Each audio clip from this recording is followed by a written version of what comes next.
السلام علیکم YouTube family, welcome back to channel hair style and novel.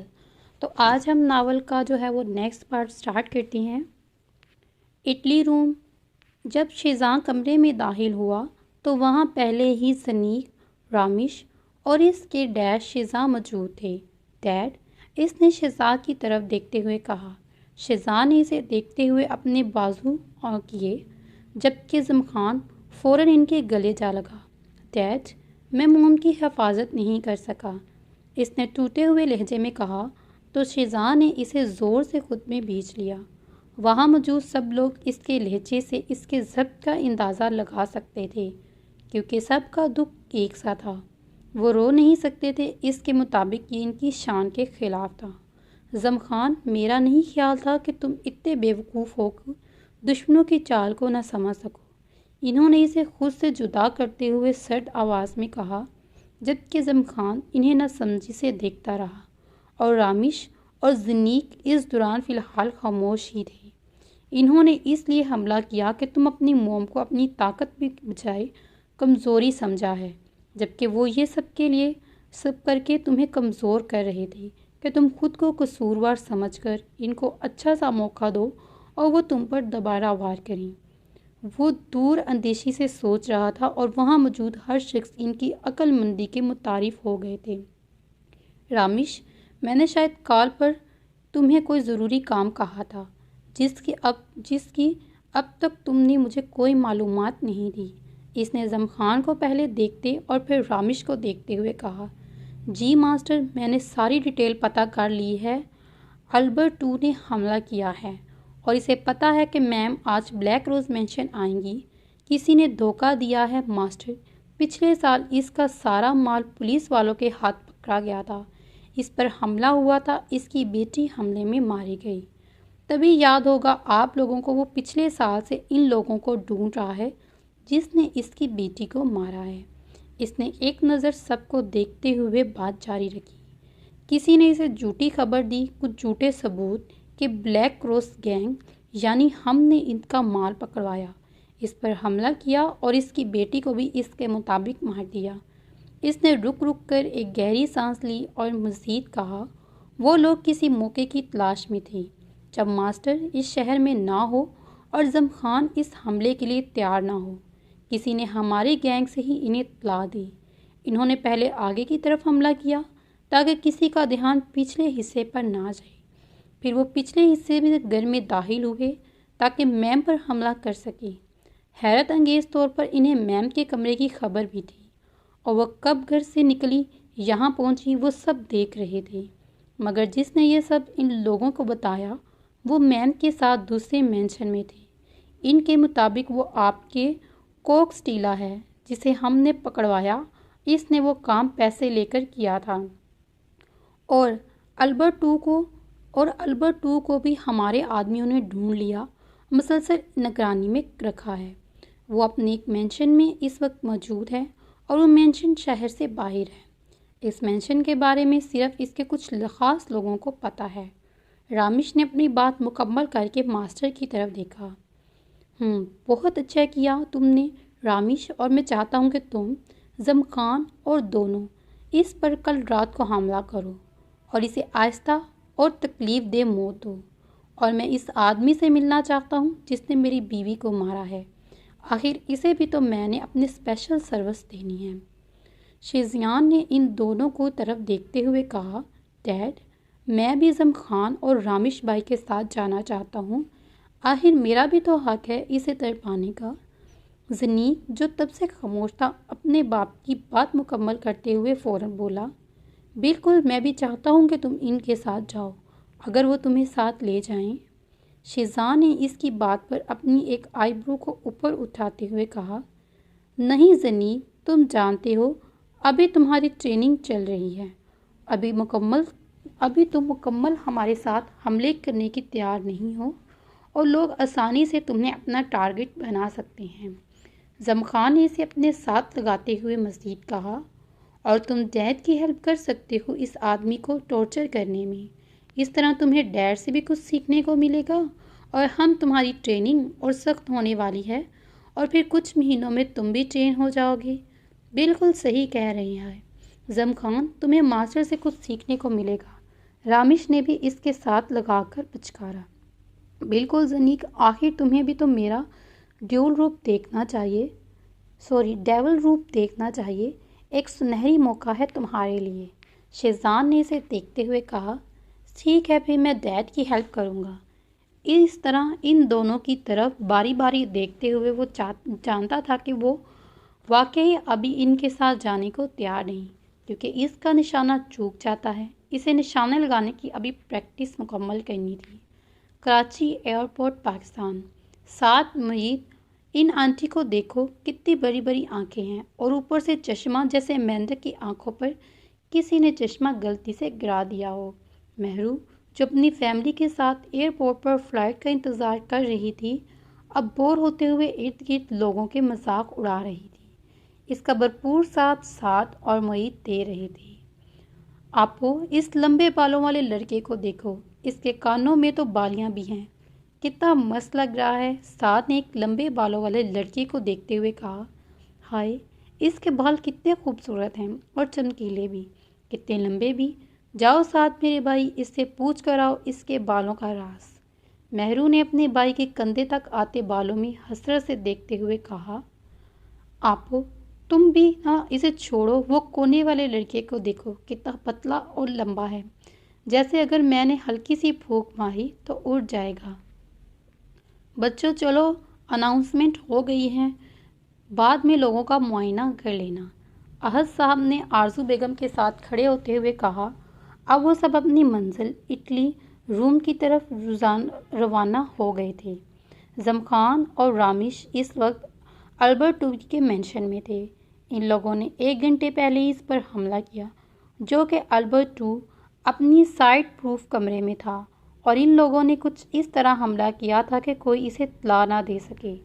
زم خان صوفے پر بیٹھا اسے دیکھ رہا تھا، اس کے ساتھ رامیش کھڑا تھا، اس کے بالکل سامنے البرٹ ٹو کھڑا درد سے کرا رہا تھا، اس کے منہ سے خون نکل رہا تھا، ہونٹ پھٹا ہوا تھا، اور اس نے اپنا بازو پکڑا ہوا تھا جس سے خون بل بل کر باہر نکل رہا تھا۔ زم خان نے اپنے بازو کے کف میں سے ایک چھوٹا سا چاقو نکالا اور اس کی نوک پر آہستہ آہستہ اپنی انگلی پھیرتے ہوئے اس سے پوچھا، میں بس ایک مرتبہ پوچھوں گا، کس نے تمہیں ہمارے خلاف خبر دی؟ مجھے نہیں پتا، بس ایک پارسل آیا تھا جس میں سارے ثبوت تھے۔ اس نے اکتے ہوئے بات کی، کہاں ہے وہ پارسل؟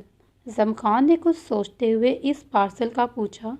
اس نے جلدی سے اپنی الماری کھول کر اس کے اندر موجود لاکر سے ایک سرخ رنگ کا پیکٹ نکال کر، جو کہ آگے بڑھ کر رامیش نے اسے پکڑایا۔ جب رامیش نے اسے پیکٹ پکڑانا چاہا تو اس نے پیکٹ کے نیچے موجود گن نکال کر فوراً زم خان پر نشانہ لگایا، مگر رامیش کی طرف سے پڑنے والی کک سے اس کا نشانہ چوک گیا، جو سیدھا سامنے موجود دیوار پر لگا اور گن دور جا کر گری۔ زم خان نے اس کی ٹانگ پر نشانہ لگایا، جس سے وہ سیدھا زمین پر گرا، اور اس کے قریب آ کر اپنے چاقو سے اس کے چہرے پر آہستہ آہستہ اس کی نوک سے کٹ لگانا شروع کیے۔ اس کے گال سے لے کر اس کے ہونٹوں تک تیزی سے چاقو چلایا، اس کے بازو پر جہاں گولی لگی تھی اس کے اندر چاقو گھسا دیا، اور تیزی سے گھمایا کہ وہ درد سے بلبلا اٹھا۔ پھر اس نے کھڑے ہو کر اس کی ٹانگ کے زخم پر اپنے بوٹ کی نوک رکھ کر اس کو زور سے دبایا کہ کمر اس کی وحشت ناک چیخوں سے گونج اٹھی۔ تم نے موم کو نشانہ بنا کر اچھا نہیں کیا، کہتے ساتھ اس نے چاقو اس کی گردن کی نس کاٹ دی۔ اس کا کام تمام کر دیا اور رامیش کو پیکٹ اٹھا کر چلنے کا کہا۔ وہ اپنے تمام ساتھیوں سے ساتھ گاڑی میں بیٹھ کر اس مینشن میں بم فٹ کر نکلا ہی تھا کہ کچھ جا کر انہیں بم پھٹنے کی آواز دی۔ مہر ماں کو اپنی فیملی کے ساتھ یہاں آئے تقریباً 2 ہفتے ہو گئے۔ کل شام کو ان کی واپسی کی فلائٹ تھی۔ وہ لوگ ابھی ایک ریسٹورنٹ میں کھانا کھانے آئے ہوئے تھے اور کھانا کھا رہے تھے کہ باہر سے ایک جیسے 8-10 گاڑیاں گزری۔ مہر ماں اور باقی سب باہر کی جانب گاڑیوں کو گزرتے ہوئے دیکھ رہے تھے کہ ویٹر نے انہیں باہر کی جانب دیکھتے ہوئے کہا، یہ یہاں کی مافیا گینگ کی گاڑیاں ہیں جو روز اور گن کا گاڑی پر نشانہ ہیں۔ اس نے آخری گاڑی جو اب گزر رہی تھی اس کی طرف اشارہ کیا۔ وہ دی بلیک روز گینگ ہے اور یہاں کی سب سے طاقتور گینگ۔ اچھا ہے، اب آپ ہمارا آرڈر لے لیں۔ اور احد صاحب نے ویٹر کی بات مکمل ہوتے ہوئے کہا، مہرو، آپ نے اگر ایسے کسی گینگ کے شخص کو دیکھا تو اس سے دور ہی رہنا۔ ویٹر کے جانے کے بعد احد صاحب نے مہرو سے کہا، جی بابا، میں ایسے لوگوں سے دور رہوں گی، اپنا خیال رکھوں گی۔ اس نے کو پورا یقین دلایا۔ 2 سال بعد اٹلی روم۔ مہرو جو اپنے بالوں کو پکڑے خواب کے خرگوش مزے لے رہی تھی کہ اچانک اسے موبائل کی گھنٹی سنائی دی۔ اس نے اپنی نیند میں اپنے ہاتھ کو بیڈ سائڈ پر مارا لیکن موبائل اسے نہ ملا۔ گھنٹی مسلسل بج رہی تھی۔ اس نے جلدی سے موبائل دیکھا تو اسے اپنے صوفیہ کالرز آ رہی تھی۔ اس نے تیزی سے ٹائم دیکھا تو اس کی نیند ہی اڑ گئی۔ وہ اپنے کام سے پورا 1 گھنٹہ لیٹ ہو گئی تھی۔ اس نے جلدی سے کال اٹھائی، مہرماں، تم ابھی تک آئی نہیں، تمہاری طبیعت تو ٹھیک ہے نا؟ میں کب سے کال کر رہی ہوں، اب بولو بھی، خاموش کیوں ہو؟ صوفیہ نے جلدی اپنی بات مکمل کی۔ صوفیہ، میں بس 15 منٹ میں آ رہی ہوں، پلیز تب تک سنبھال لو، مہرماں نے جلدی سے اپنے بیڈ سے اٹھتے ہوئے کہا اور فریش ہونے چلے گی۔ وہ ساری رات دی گڈ ڈاکٹرز کا پورا 1 سیزن نیٹ فلکس پر دیکھ رہی تھی اور پھر صبح جا کر 7 بجے سوئی، اس وجہ سے وہ وقت پر جاگ نہ سکی۔ 1-2 سال میں مہرماں اور حسین ہوگی۔ اس کے جو بال اپنے کندھوں تک آتے تھے اب کمر تک آنا شروع ہو گئے۔ اس کا رنگ مزید سفید اور شفاف تھا۔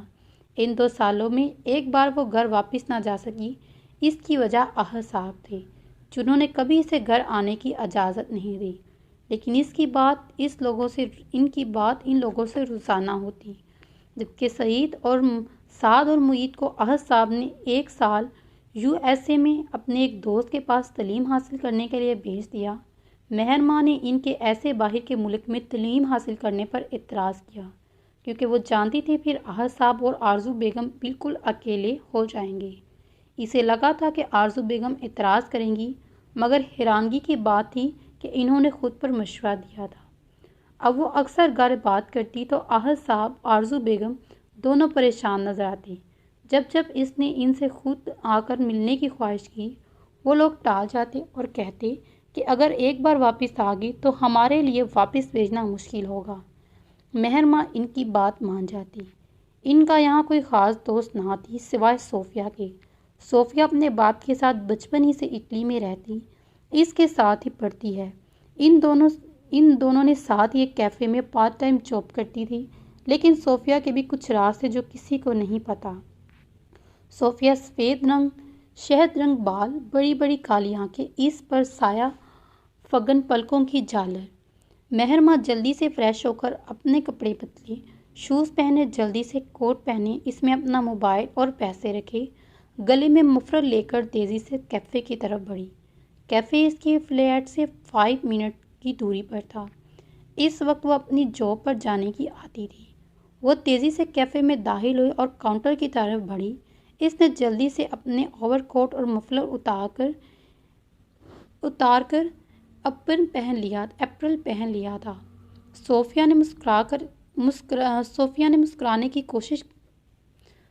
مسکرانے کی کوشش کرتے ہوئے کہا، یار شکر ہے تم آ گئی، مجھے اکیلے ڈر لگ رہا تھا۔ آج تو جو بھی کسٹمر آ رہا ہے وہ ٹیبل دیکھ رہی ہے جو کارنر میں ہے، ان لوگوں کو بیٹھ کر دیکھ کر اپنا آرڈر لے کر چلا جاتا ہے، یا شاید مجھے ایسے لگ رہا ہے۔ صوفیہ نے معصوم سی شکل بناتے ہوئے کہا، تم فکر مت کرو، اب تم اکیلی نہیں ہو۔ مہرماں نے اس لیے حوصلہ دیا۔ وہاں کونے میں 4 لوگ سوٹ بوٹ پہنے ہوئے کوئی بات کر رہے تھے۔ ایک لڑکا بار بار صوفیہ کو دیکھ رہا تھا۔ صوفیہ، اس لڑکے کو بعد میں دیکھ لینا، یہ بتاؤ میز صاف کر دیا ہے یا نہیں؟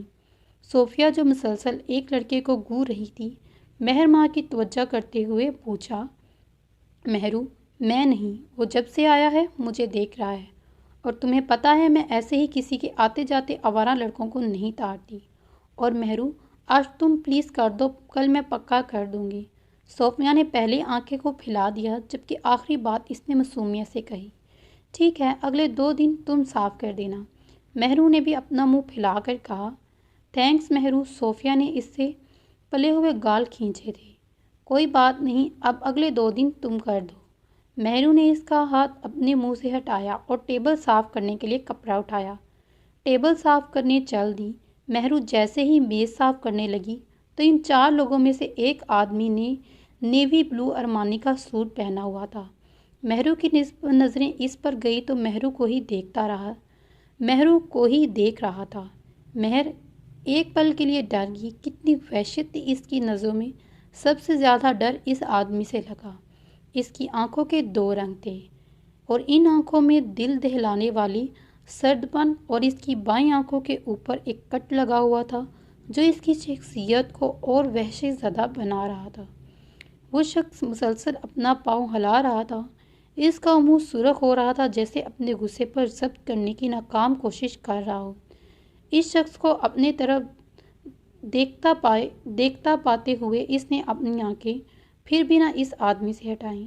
اس شخص نے مہر ماں کی آنکھوں میں دیکھتے ہوئے اپنے پینٹ میں سے گن نکال کر سامنے والے کے شخص کے دل پہ گولی ماری۔ لمحوں کا کھیل تھا، وہ آدمی زمین پر گرا اور اس آدمی کا خون زمین پر پھیلنے لگا اور کیفے میں خاموشی چھا گئی۔ اس خاموشی میں صوفیہ کی چیخ گونگی۔ مہر ماں اس کی آنکھوں میں اس آدمی نے دیکھتے ہوئے گولی ماری۔ اسے ایک دم ڈر لگنے لگا اور اپنی ٹانگیں کانپتی ہوئی محسوس ہوئی۔ اس شخص نے اپنے ساتھ والے 2 آدمیوں کو ان دونوں مہر ماں اور صوفیہ کو پکڑنے اور ساتھ لے جانے کو کہا۔ مہر ماں اور صوفیہ جب دونوں کو اپنی طرف آتے دیکھا تو باہر کی طرف بھاگنے کا سوچا۔ شاید وہ شخص اس کا ارادہ جان چکا تھا، اس لیے شیشے کے کاؤنٹر پر گولی چلا دی، اور وہ جو بھاگنے کا سوچ رہی تھی گولی کی آواز سن کر اپنی جگہ پر رک گئی۔ زم خان، وہ